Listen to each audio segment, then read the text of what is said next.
Well, looks like I'm going to get into some controversy today, which is something that I don't necessarily strive to do, but I'm not one to run away either. But good news here is that the Samsung One UI is out. The Samsung One UI 7 is already in the books, and despite some creative choices, it's not bad. And we'll talk about it, but it's not bad.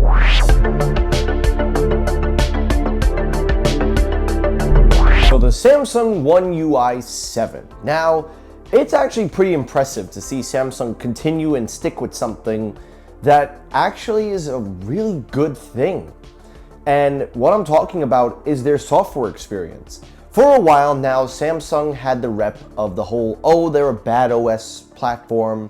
They were just like every other Android manufacturer that was coming out at the time and was not really making a lot of good software promises. But over the years, they've worked to refine that experience, and I think the Samsung One UI is the prime example of that. Because from the very first One UI to now 7, it has delivered in many ways, in terms of being available day one, in terms of features, enhancing your Galaxy phone, and even making it go long term, which is something that you rarely ever say because, let's be real here, we're not trying to cause some problems, but I know anything I say in this video is probably going to get red flagged by the Android Knights or the Samsung Knights, but most of the time, phones don't age well. Specifically Androids. And if you want to hit me with that, oh, Apple's worse, listen, we've done comparisons in the past, people. Performance, numbers speak for themselves, day-to-day use speaks for itself. But anyway, moving past that for a second, the Samsung One UI has improved your Galaxy phone, and the now One UI 7 looks to continue that trend, but with a few nods to its competitor, which I will get to after. But first, let's talk about the positives. So the first thing to know is that it is definitely going to be a huge facelift. It's not a significant redesign like they did a few years back, but it is a significant facelift.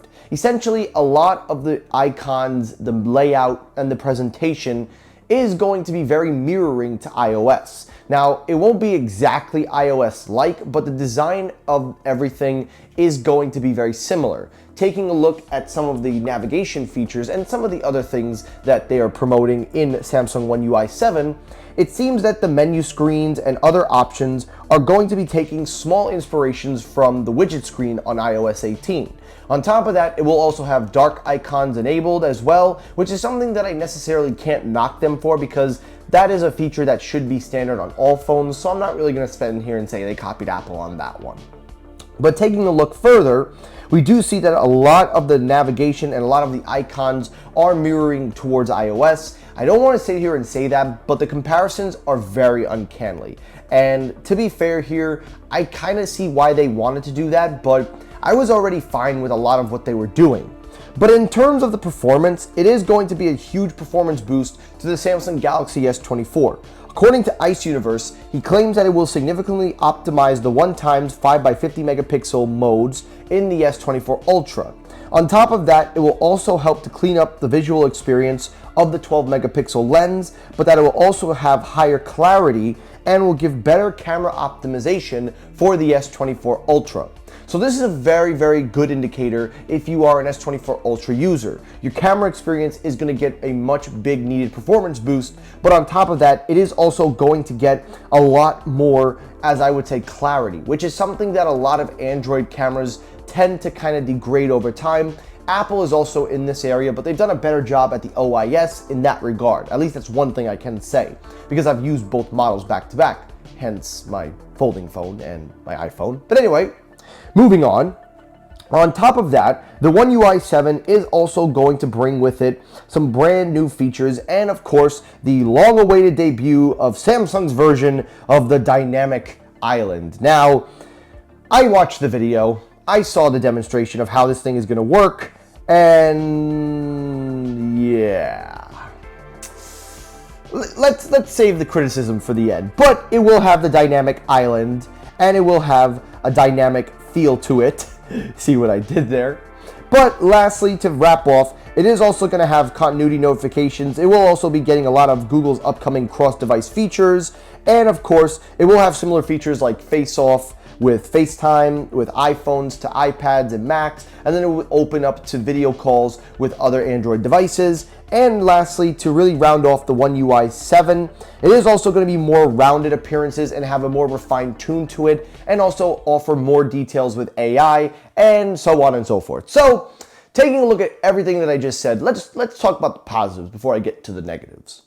The first positive is that it does feel like a facelift. And to be honest with you, Samsung does a pretty decent job when it comes to their UI experience. And I think it's very fitting that they're calling it the One UI, because Samsung's UI has a very, very nice, smooth, and easy experience to use. It's very simple. It's Android at its peak, which is basically just its skin, but it does it in a way where it feels natural and it flows. And I actually have to admit, Samsung does a very good job with the One UI, and I like the direction that they're heading in by not making it too different for their consumers that are already using Samsung devices, but also giving it a big enough change where there's justification in on it. That's the first positive.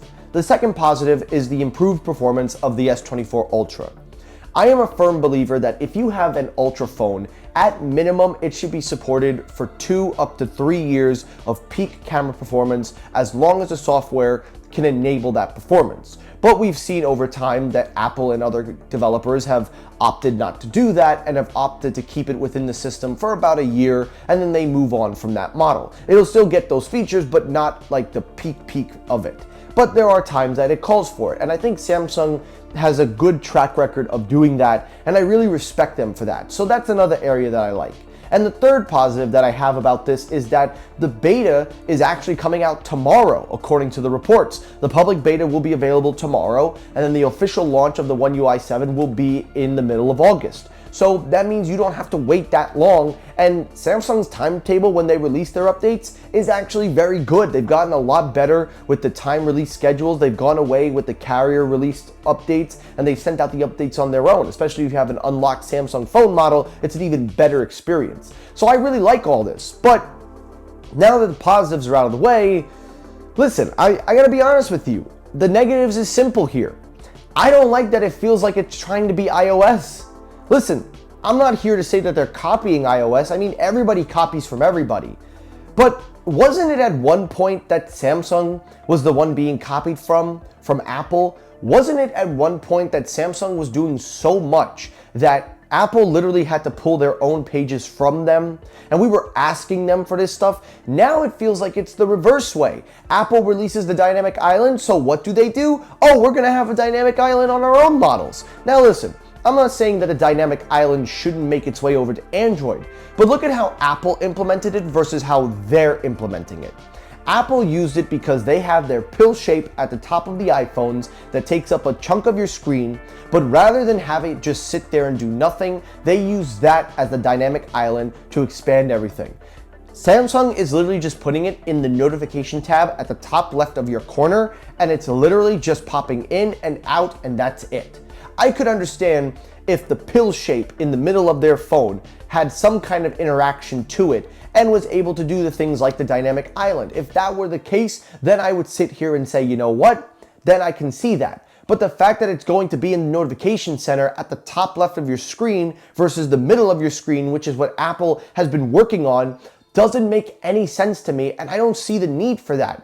The other thing is that the experience altogether feels a lot more iOS based than it does Android based. Now I understand that a majority of the world are Android users, and people in the America, or United States if you want to be more specific, use iOS over Android. But the thing is that the Samsung experience has always been a great experience. I never felt that they had to change much to really match the performance of Apple. It's just, this is what happens. And this is a trend that happens to every tech company that follows suit. Whenever Apple does something, everybody wants to jump on board. And while that philosophy has worked, a lot of it has caused pushback over the years. Take a look at Samsung's recent track records that they've been getting flagged for. The design of the S24 models feeling so iPhone-based design. That's one. Number two, the Samsung Galaxy Buds 3 and 3 Pros, literally blatant one-for-one copies of the AirPods, and they have their own set of issues that they've now delayed the headphones. So that's number two. And now the One UI 7 pulling a lot of inspiration from iOS. And I don't want to sit here and make this a whole rant video because I am very excited for this update, but I really don't like the direction that Samsung has been going in.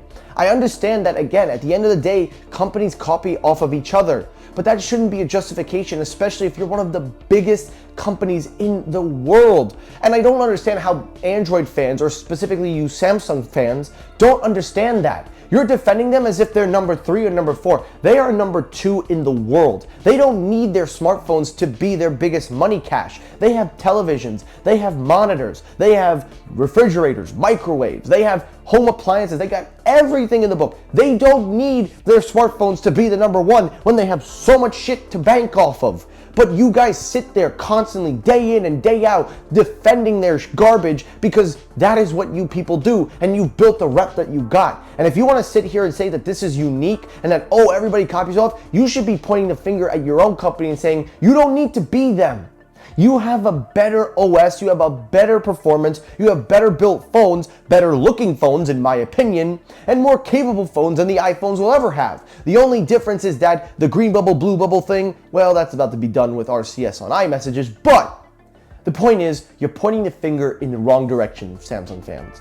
If you really, really want to blame anybody, blame the developers, because they're the ones pulling inspiration from iOS, and they're making it blatantly known in One UI 7. Now listen, again, I didn't want to come on here and just rant and rave because there is a lot of positives here and I'm actually very excited. I have my Samsung Galaxy Z Fold 4 and I'm hoping that it does get a very good performance boost when the phone gets its update. And I really want to see it. But at the end of the day, it's hard for me to sit here and be excited when all I'm looking at is just Samsung trying to be like Apple and trying to replicate their success. But it's backfiring on them. And at this point, I just look back and go, man, I miss the S9 and S10 days because honestly, that was the peak of Samsung and we haven't seen those days since. And listen, One UI 7 is going to be great, but the message is clear of where they're going and we now know.